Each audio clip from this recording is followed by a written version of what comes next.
الحمد لله رب العالمين والصلاة والسلام على رسول الله وعلى آله وصحبه أجمعين. رب اشرح لي صدري ويسر لي أمري واحلل عقدة من لساني يفقهوا قولي. السلام عليكم ورحمة الله وبركاته. Inshallah, today we'll continue our discussion regarding one of the most important subjects of Islam, which is the Aqeedah of Islam. Everything, all the knowledge about Islam that rests on the Aqeedah. So it is a very fundamental, very important subject that we should have knowledge of. This is the basis for everything that we do. This is why it is referred as Aqeedah. As usual, I will talk just briefly about whatever we discussed last week, and then we'll move on to what we'll be discussing today. So today we'll talk about, I'll just mention, when we say the Aqeedah, what we mean by that again, then gives what does it mean by the evidence in Islam, and we talk within the perspective of the Aqeedah as well. What can be considered as an evidence and what is not. Then just some examples from the perspective of what does it mean to believe in the books of Allah subhanahu wa ta'ala and being a messenger. And then what is the answer Islam gave about the greatest question that we talked about. And then we move forward about linking it to the need of the messenger as well. I did not put all the titles there, but you will see those titles as well. Okay, so last week we talked briefly about what is thinking, how do we come to our thoughts in general. And prior to that, last week we talked about the example of Adam alayhi salam.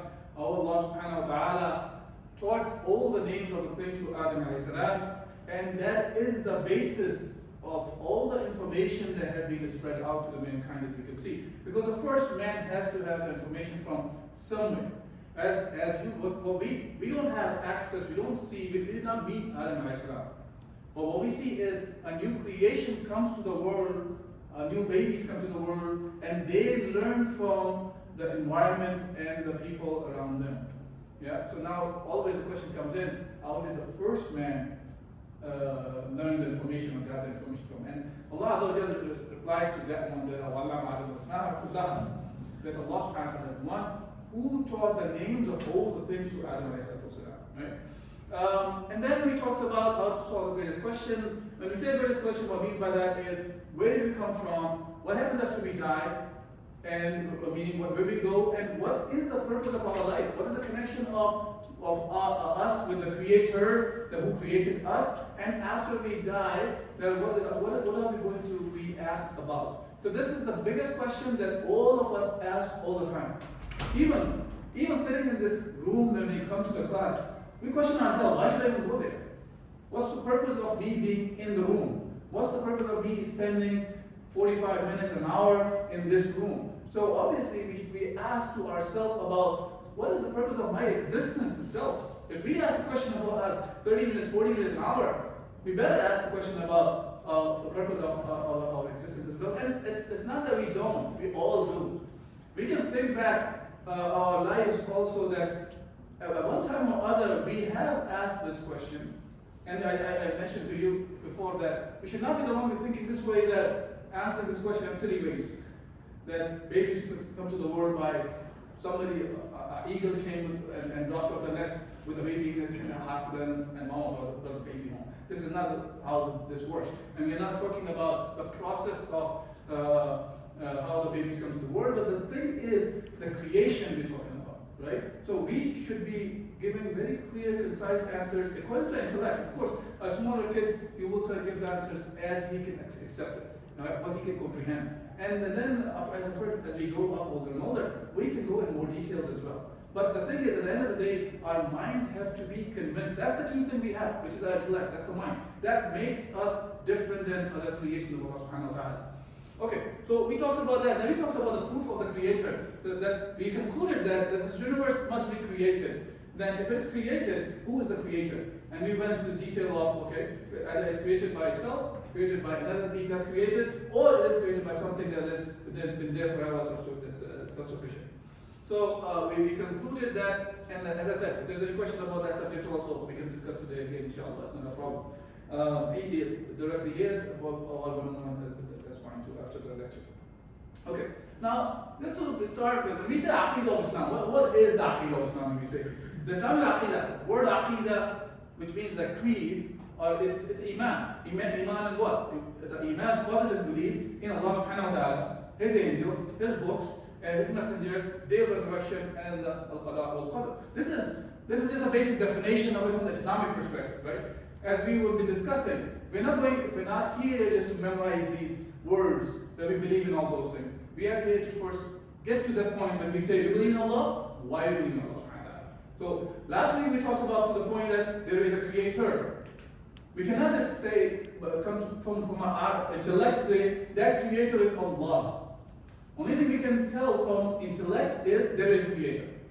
Now after the creator is there, if it is Allah subhanahu wa ta'ala, and that's the name He has, or He has other asma wa sifat that Allah subhanahu wa ta'ala has, then that has to come from Allah subhanahu wa ta'ala. The creator has to let us know, because we are not the one in communication with Him directly.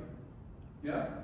So He is the one who conveys this information to us. But anyways, moving forward, when we say meaning of the iman is definite.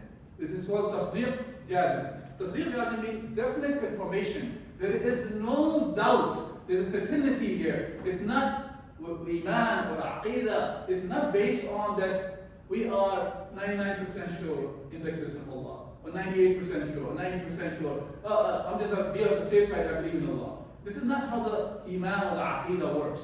This is certainty. This is something which is called tasdeeq jazim. I'm just giving some of the Islamic terminology here, but at the same time, we are going to go back to the subject that we were discussing before last week. And then this is based on this when we say about this iman, this aqeedah, it is based on the daleel. Daleel means an evidence. Now evidence can be aqli. Aqli means this is intellectual, rational, that we can prove by our rationale, or it could be naqli. Naqli means it is transmitted to us. So through the riwayah, or we are copying something from somewhere. So this is a textual one, which is, in our case as a Muslim, this textual daleel is referred as the nas, or the nas of the Quran and the Sunnah. Text of the Quran and the Sunnah is referred as the daleel. And this is our criterion for anything that we do. And of course, the aqeedah is the basis of everything. It better has the evidences which convinces our mind as well. Okay. Now, when we talk about a rational or aqli proof, so the iman in Allah Azza wa Jal, that we believe in Allah subhanahu wa ta'ala, this is an aqli thing. This is aqli means this is based on the rationale.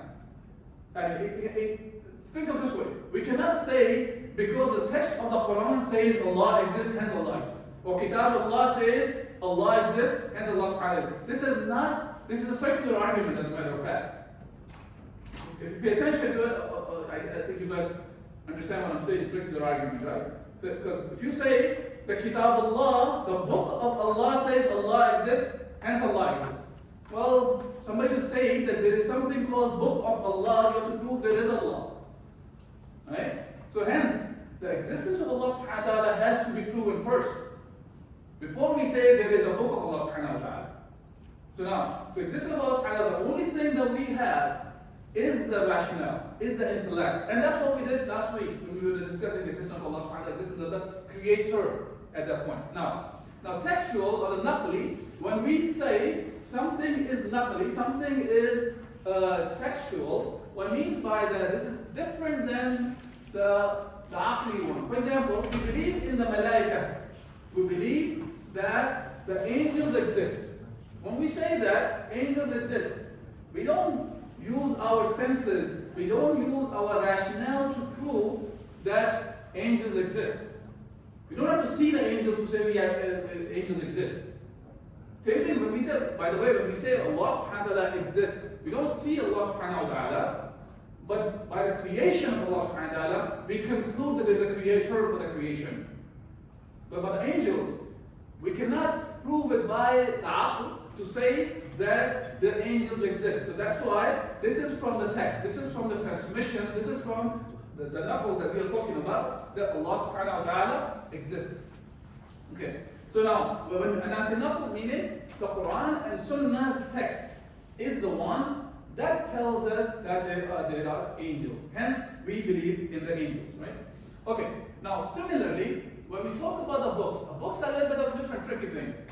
When we talk about the Quran being the word of Allah subhanahu wa ta'ala, for that aspect, we believe the books of Allah. We believe in all the books Allah subhanahu wa ta'ala revealed. Now, when it comes to the Quran, it's different than the rest of the books today.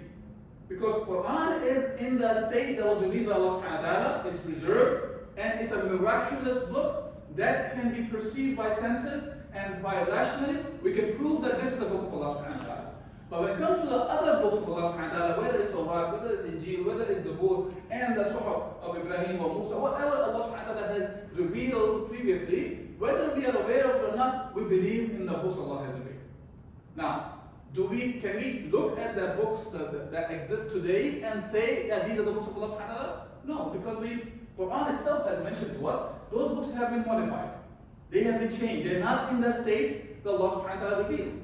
So now, those books, whether it is the Bible today, or Torah, or the book of Psalms that we call, now all those books, we believe Allah subhanahu wa ta'ala revealed those books. But not by looking at the text that today we see. We believe through the other text. It is the naqli, it is from the book of Allah Azza wa Jal that mentions to us that Allah subhanahu wa ta'ala is the one who revealed Injil, who revealed Torah, and who revealed Zabur. So this is how we conclude the books of Allah subhanahu wa ta'ala. Now, about the messenger of Allah subhanahu wa ta'ala, his miracle was the Quran, the miracle. Even though in the life of Rasulullah we find many other miracles as well. But the most important one and the living miracle of Muhammad sallallahu alayhi wa sallam was the Quran, and is the Quran today. And Muhammad sallallahu alayhi wa sallam, because he was the last messenger, his miracle is a living miracle. There's no more messenger after Muhammad sallallahu alayhi wa sallam. And the book he left, the miracle he left, is a living miracle for the people to come after Muhammad sallallahu alayhi wa sallam, that they can rationally see it, prove it, that this is the book of Allah subhanahu wa ta'ala. Now, when it comes to other messengers, those miracles that was given to the messengers prior to Muhammad sallallahu alaihi wasallam, they terminated along with them. Okay, so the messengers are gone, those miracles are gone. When we talk about Asa that was given to Musa alayhi salam, that miracle is gone with Musa alayhi salam. When Isa alayhi salam was given the miraculous things, they were gone to meet Isa alayhi salam. Now, when it comes to Muhammad sallallahu alaihi wasallam, as there will be no more messenger as well, Allah subhanahu wa ta'ala sent a miracle which is something which is living miracle until the day of judgment that is going to be among us, which is Al-Quran. Okay? Now, other aspect of that is, I'll go to the next week inshallah, not today. Now, when it comes to Iman in all the messengers, so Iman in Muhammad sallallahu alaihi wasallam is connected to the miracle that Rasulullah came with. Because any messenger that came, he came with a miracle. Miracle means, or ijaz, means that this is something that is by the will of Allah subhanahu wa ta'ala is performed by the messenger. It's not messengers are doing it by themselves either. It's bi'idhnillah. So by the will of Allah subhanahu wa ta'ala. So the Quran was revealed to Muhammad sallallahu alaihi wasallam. It is something from Allah subhanahu wa ta'ala. A miracle was from Allah subhanahu wa ta'ala. So something miracle, the definition of miracle is that you come with a tahaddi, there is a challenge here. There is a challenge that this is a proof that this cannot be done by anybody but the messenger. So in the case of Muhammad sallallahu alaihi wasallam, the Quran was revealed. And that the challenge about the Quran was that you make something like it. And this is next week's talk, not today. But I want to just mention that just to give an idea. Now, about the other messengers, they also came with the miracles. When I'm saying challenge is important connected to it. All the messengers, they were asked by their nations that, oh, okay, you say you're the messenger of Allah, give us a proof. Where is your Quran? Where is your evidence that you are really the messenger of Allah? Because anybody can get up. Today, anybody can get up and he or she can say, oh, he or she is a messenger of Allah. Even in the time of Muhammad sallallahu alayhi wa sallam, there were people who claimed to be the messengers. Like the name that you probably hear of whenever you read the seerah, Musaylama Kadhab. Musaylama, he claimed to be a prophet while Muhammad sallallahu alayhi wa sallam was present. The battle happened between him and the army of Musaylama, but the army of Abu Abu Bakr Siddiq radiallahu anhu after the Prophet passed away. But when it comes to the messengership, every messenger has to have a miracle to prove to the people. Otherwise, people cannot distinguish one human from another human to tell who is the messenger and who is not the messenger. Okay? Now, as for when we are talking about Muhammad sallallahu alaihi wasallam, so he had the miracle. That miracle exists today as well, and it will be there forever until the end. While they talk about the other messengers, they came with the miracles, but those miracles are gone, and so are the messengers are gone. Okay. Now, when it comes to Muhammad sallallahu alaihi wasallam, as he said, it is the Quran. If we can prove that this is the book of Allah subhanahu wa ta'ala, then automatically Muhammad sallallahu alaihi wasallam is the messenger of Allah. Okay. That's what we have to work on. Now, so how did Islam give the answer for this big question that we talked about? Okay, Allah is the one who created us. Okay. After we die, we're just talking about what Islam says, and then we are trying to prove it. Because Muhammad sallallahu alaihi wasallam came to this world, and he brought this answer to the people. Now, Allah is the one who created everything. That's the answer for the first part of the big question. After we die, we are accountable in front of Allah subhanahu wa ta'ala. Okay? So we return back to Allah subhanahu wa ta'ala. After we die, we return back to Allah subhanahu wa ta'ala.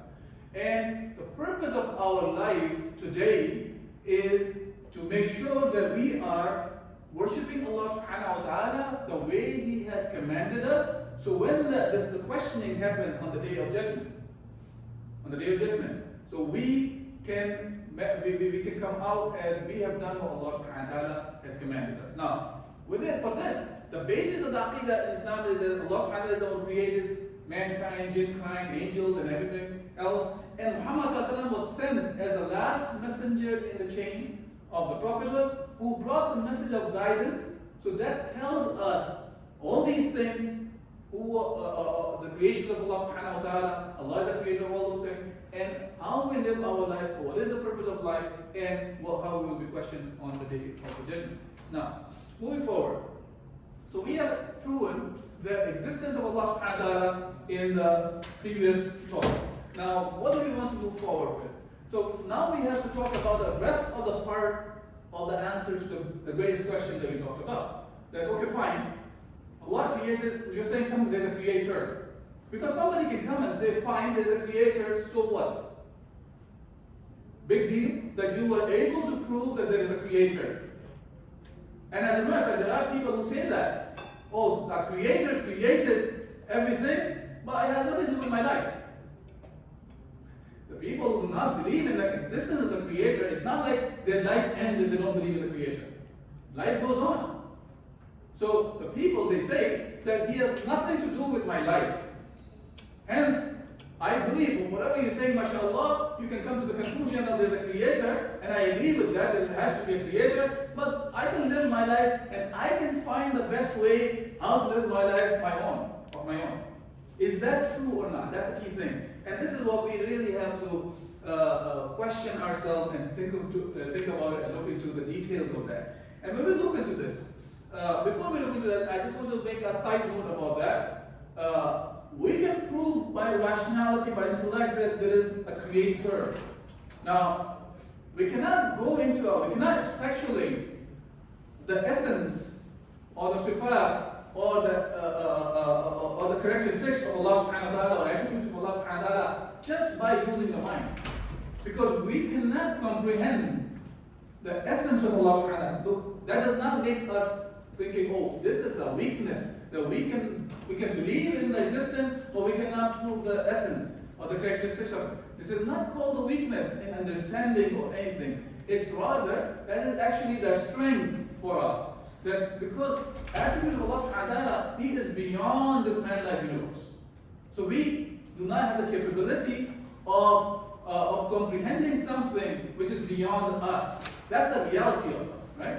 Now, moving forward, now when we talk about the need of the messengers and the prophets, right? There are two main things that we are actually in need of the messengers. One is that to satisfy the instinct of religiousness that all the human beings have. And I'll talk about that because there are people who deny that. and we do not even have religiousness. Yes? Is it okay if we go to the previous slide? Yeah. Just for a moment. Yeah. I just want to take a picture of it. It will be online anyways. Okay, just have to look. Is there a question about that or? No. Okay. I just, it makes a lot of sense. Okay. If there's a question, we can talk about it, inshallah. To have a second thing is to satisfy. One is to satisfy the instinct of religiousness. Okay. Second is to have a system of life to take right and wrong. Now, when it comes to religiousness, people believe in God, okay, through the use of his instinctive emotions that pushes them. That we can see throughout the life of the mankind, throughout the history of the mankind, you see people have been always worshipping something. They're worshipping something. And I'll prove that. The people who do not believe in Allah, they're still worshipping something. Okay? Like for example, when you talk about communists, or socialists, or a person who is an atheist, who said there is no God. If you go back to look into Soviet Union or Russia today, you find that they used to build the bust or the statues of Marx and Lenin. And they used to give like a very high reverence to those statues. And they lived their life according to the models that are defined by them. That's what it means by that. You are giving in your life according to somebody's will, or according to what somebody else wants you to do. And this is what you see in those cases, even the people who say they do not believe in the God, but they are believing in a different way. And they are making something more muqaddas or more sacred in a different way. And this idea of religiosity exists in all the human beings. And that's because of us being dependent, us being not independent. We are all dependent beings. We are dependent on water, we are dependent on food, we are dependent on oxygen, our existence is dependent on something else, always. And that's the case with everything around us. We are all dependent. Besides being dependent in time and being in space, we are dependent just for our survival. Okay. Now, about so that's why human beings, one of the things is they always worship something. Now, this instinct can drive a person to start worshiping things.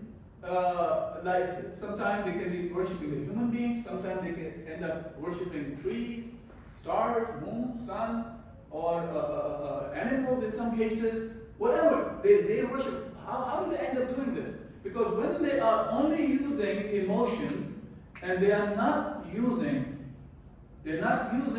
that intellect. If you leave only the emotions to drive you to believe in the Creator or to worship the Creator, you can end up worshiping many things that they're not supposed to be worshipped.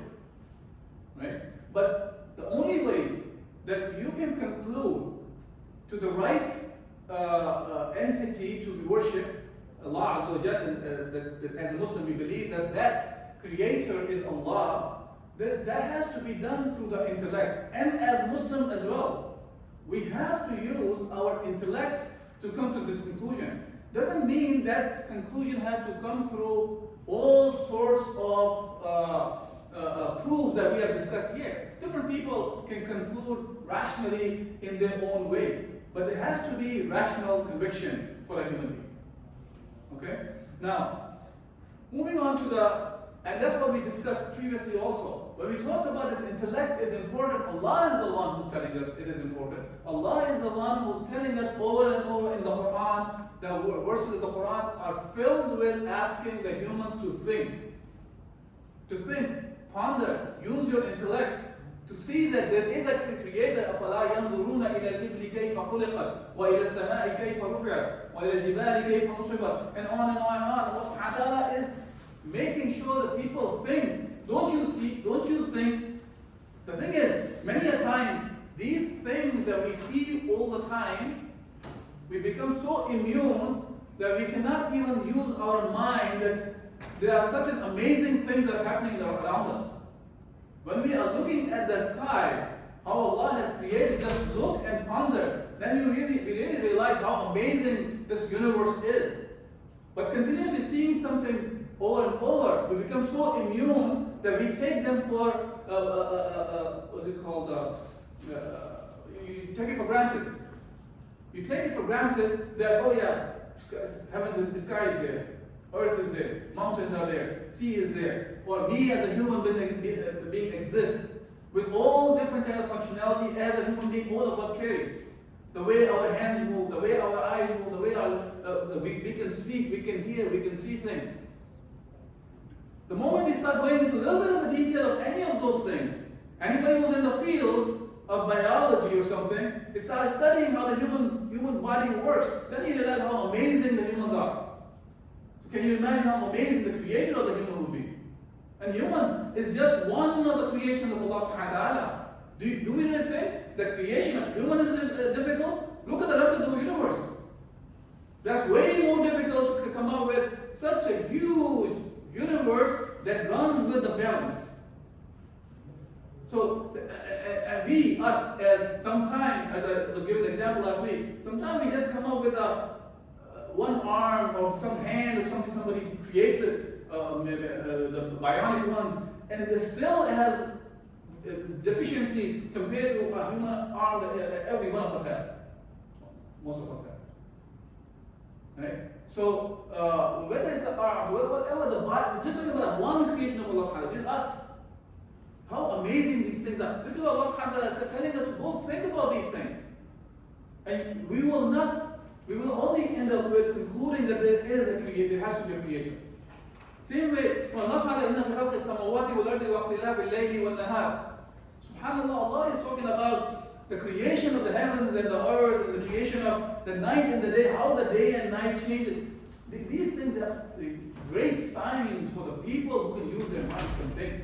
If we don't think, we continue to be the ones who decided, we're not going to think about those things. I'm not going to live my life and just be the one, like an animalistic kind of a life, that fulfill our desires and needs as animals can do that. Yes, we have the choice. Allah has given us the choice. Allah has given us two choices. It's up to us which choice we want to take. The choice in the path of Allah subhanahu wa ta'ala, or the choice which displeases Allah subhanahu wa ta'ala. فَأَلْهَمَهَا فُجُورَهَا وَتَقْوَاهَا. Allah has given us this thing. He has done the ilham, given us this idea of there is something is right, something is wrong. And this something is right and something is wrong makes us always question whatsoever we are doing, whether it's right or wrong. It makes us think what is right and what is wrong. So one aspect of that is the religious that I talked about. For that we are in need of Allah subhanahu wa ta'ala. So we are in need of what? Not only Allah subhanahu wa ta'ala in a sense, then we need somebody who to tell us what does the creator want. Who is that creator? What does he want from me? That's the need of the messenger, because messengers are the one who come to us. They are the messenger of that creator. That creator wants to do certain things. Okay? Now, moving forward. Also, we as humans have this consciousness of right and wrong. Look, no matter which part of the world you take, you will find people have this consciousness. Even when we talk about this issue that's happening in the Muslim world today in Palestine. What's happening in Palestine today, and it's not only the issue today, it's been going on for decades now. There is a party of people who think what they are doing is right, and there's another group of people, they think they're right. And people can talk about, let's make a compromise, let's meet in the middle. And this is a very problematic statement, by the way, the compromise itself. Because when you talk about there is somebody is on right and somebody is on wrong, and you say, let's make a compromise, what you're saying is now you want both to be wrong. Because both are leaving the grounds. Even the one who's wrong, he thinks he's right, that's why he's acting like that. So now when he leaves his ground, so whatever he thought was right, he then left. And the one who was really right, and he leaves his ground, now he's wrong also. So before there was one was right, one was wrong, now both of them wrong. This is what happens.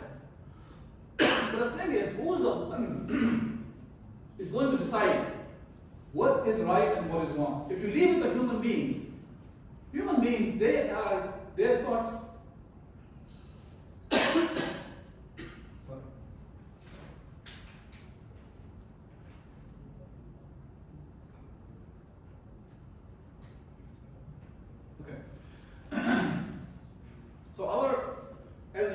know that if we leave the human beings to go ahead and fulfill their needs of their own the way they like it, they can be oppressive. Because the one who's more powerful, he will try to fulfill his needs according to something, according to his needs. And what he thinks is right, and he'll go along with it. Now, this person can be right, can be wrong. But when you are making rules and regulations, which human beings need all the time when they are fulfilling their needs. This is the reason that we make rules, right? If you pay attention to us, nobody lives without any kind of rules and regulation. We live by some system of life. And the purpose of system of life is when human beings interact with each other, because to fulfill their needs, they exchange their needs. And while they exchange needs, they want to make sure that the exchange of needs happens in the fair way, in the just manner. Hence, the rules have to be made. And for the rules to be made, a group of people, or everybody together, if they are making the rules, then they have to make sure that the needs of both the parties are fulfilled in a just manner. But the problem here is, when humans try to do this, do humans have the knowledge about the needs of all the parties involved? What we see is we don't. That's the problem with us as a human being. We don't have complete knowledge about the things. Because we don't have complete knowledge of things, even when we are sincerely trying to make rules, the laws for the people, right and wrong, halal and haram, legal or illegal, because we don't have that knowledge, we will not be able to make a law or rule which is just for all the parties. And when we make rules, you don't make rules for only two people. The rules are made for all of them. The system is applied to all the people. So hence, when you're making the rule or a law of legal, illegal, you have to know the needs of all the people. And when the law is applied, it should be just for all the people. And looking at us as human beings, the deficiency we have in coming up with these rules because of the knowledge, it is not possible for the humans to come up with rules and regulations that will be just for all of us. Hence, we need somebody who has all this information about every human being. Men, women, children, adults, doesn't matter who we're talking about, Muslim, non-Muslim. All of the information about every human being a person has, but he is the only one who has the real, true right to tell us what is right and what is wrong. And that information only the Creator can have, because He is the one who created us. But the question comes in is, how do I know what the Creator wants from me?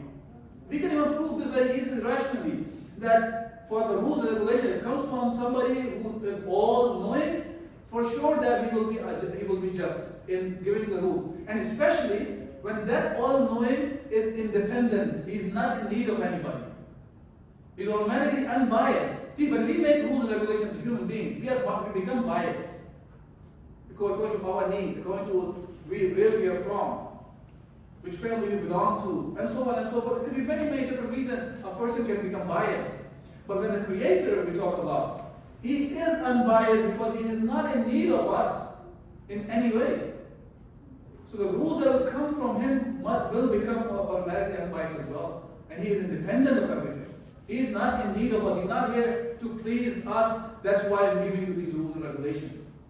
Okay? So hence, we are in need of that Creator to tell us how to live our life as well. Besides this religiosity instinct that we want to fulfill, we like to worship as human beings. Besides that, just to live our day-to-day life, we are in need of the Creator. Okay? So that makes us be in need of the messenger. The messenger is the one who brings this message. Now, the miracle of Muhammad, as I talked about, was the Quran, right? And see, we say Muhammad is the messenger who brought this message to tell us to the criterion of right and wrong, to tell us how to live our life, to tell us how to worship that Creator, which is Allah subhanahu wa ta'ala. He came with the miracle, which was the Quran. So how do we know that the miracle he brought is really the miracle and Muhammad is really the messenger? This is the next step that we have to understand. And we really have to think critically about this point. And inshallah, this is the point. I'm going to leave it like this for next week to discuss. But I want to just create this thought process, that we are thinking in that direction properly, inshallah. So I'll stop I think this is the last slide.